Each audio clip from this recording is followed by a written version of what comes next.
So as a Jehovah's Witness, we would never be asked to ignore our God-given sense, right?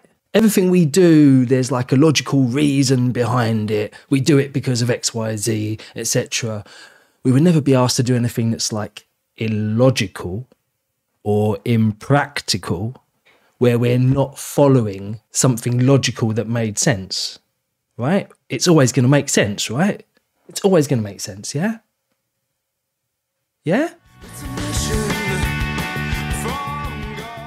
In a week where the halls have opened and all the witnesses are able to gather in person again for the first time, they can invite their interested ones and Bible studies who aren't yet witnesses. In the latest Watchtower study, they discussed the new system and include one of the most challenging instructions I think I've ever seen in a Watchtower. Well, a recent Watchtower. This is from the Watchtower study edition in February 2022. As the end of this system of things draws near, we need to trust in Jehovah's way of doing things as never before. Why? During the Great Tribulation, we may receive instructions that seem strange, impractical, or illogical. Of course, Jehovah will not speak to us personally. Oh, thank God for that. That would scare the bejesus out of me. He will likely provide direction. Imagine it, imagine it. John, listen to me. Listen very carefully. I'm only telling you this. Go and tell everyone to do something illogical and impractical, and if you can manage it, strange. Of course, Jehovah will not speak to us personally. He will likely provide direction through his appointed representatives. That will hardly be the time to second-guess the direction or to view it with scepticism, wondering, is this really coming from Jehovah? Or are the responsible brothers acting on their own? Maybe they had a dream where Jehovah spoke to them.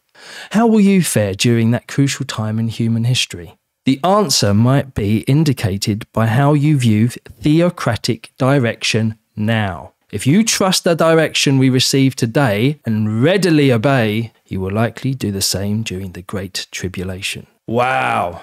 So we can see why people are a little bit wary of this kind of instruction. And certainly when you bring a Bible study to the meetings for the first time, because they've just opened, the meeting's just opened, hey, come into our meetings and come and see the wonderful brothers and sisters and listening to wonderful things that Jehovah has to give to us and the wonderful instruction from our earthly organisation, the governing body. And then they come and then they're told that they must sort of blindly obey anything illogical, impractical or strange that might be brought up. Tell us what you think in the comments. I mean, you might think that it's absolutely fine. And if that's the case, that's absolutely fine as well. But I'd like to hear your view on it. So leave it down in the comments. It's interesting, isn't it? It says there, if you obey now. So the Great Tribulation has started, and obviously they've got this new message from God that they need to tell you about that's strange and impractical and illogical. And obviously it's something new that God's told them or let them know about, because obviously we've had 150 years of witnesses scouring the Bible for hidden messages and corresponding scriptures and all the rest of it. So now we've got this new message and it's illogical and it's strange and it's impractical. What are you supposed to do with that? I think it's completely reasonable for people to be worried by this. I'm worried by it.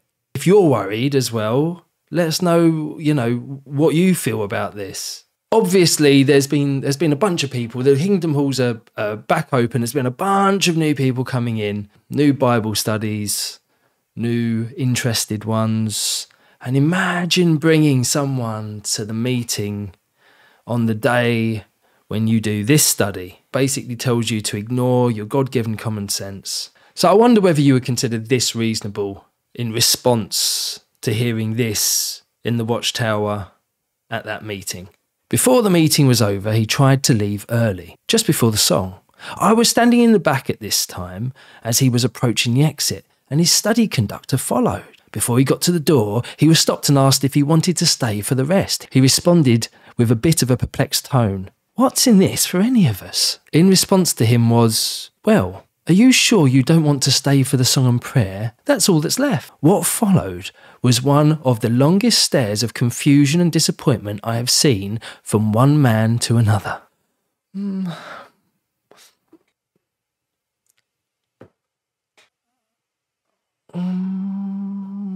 He finally shook his head at him and slowly turned away. The study conductor patted him on the shoulder and said, "We are always here for you." Then he walked to his seat. The study then diverted his gaze to the ground, stared at the tiles for a few seconds, then shook his head and walked out the door. I could only smile while thinking to myself that the governing body are beyond wise for having the special talk, one that people invite their students to specifically on the same week as one of the most culty type of indoctrination sessions. So the writer there obviously thinking that this was very culty, very culty. So would you say that this is culty? Would you say that this is what a cult would be telling you to do? Is that something that you would think? I mean, it's given us good reason to, but is that something that you would think? Let me know in the comments. So Alexandra Stein wrote in aeon.co on how cult leaders brainwash followers for total control. All these scholars agreed that the essence of the process was to isolate victims from their prior connections and destabilize their identity, then consolidate a new submissive identity within a rigidly bound new network. This was achieved by alternating a regime of threats with conditional approval.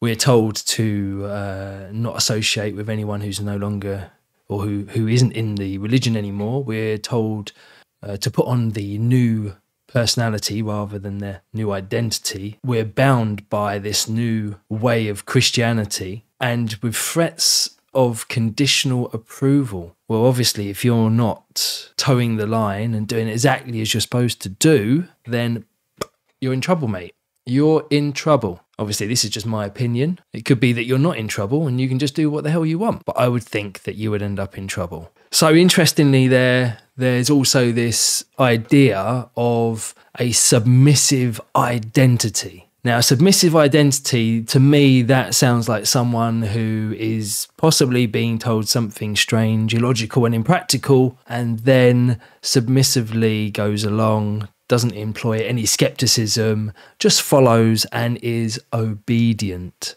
Because what they're really asking for is obedience. Now, listen here. I have destabilized your identity and I've given you a submissive new identity. And that means that anything I say, whether it be illogical, impractical, or strange, you must do. Otherwise, my conditional approval will be withdrawn from you. You will be flung out. Now, obviously, when we think of cults, one of the worst cults is the Jonestown massacre, where Jim Jones got everyone to drink the Kool-Aid. Yeah, so there's this very interesting paper written on the psychology behind Jonestown, which is probably the worst end of cult indoctrination and people doing things that are impractical, illogical, and most definitely strange. Another way that the members of Jonestown were conditioned was by their deep-seated belief in their faith and blind obedience to Jones' teachings. Faith constitutes conformity to the religious outlook. Most religions' faith does not condone or advocate for violent acts, but the People's Temple was unlike most religious groups in that it was an extremist group, a cult. This cult was one that advocated total control and violence in order to have its members fully submit to the faith and the teachings of the prophet Jim Jones. These violent acts and taboo beliefs included punishments for misdeeds that went against what Jones said and believed, oppressive control and isolation from individuals who were not like-minded. That's interesting.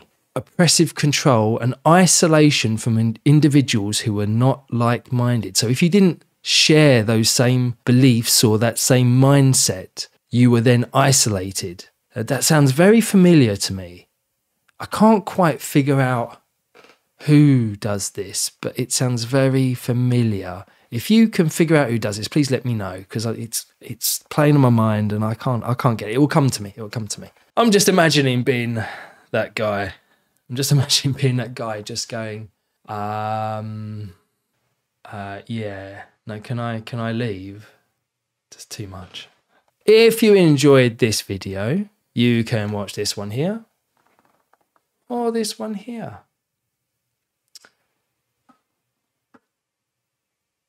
Stay free.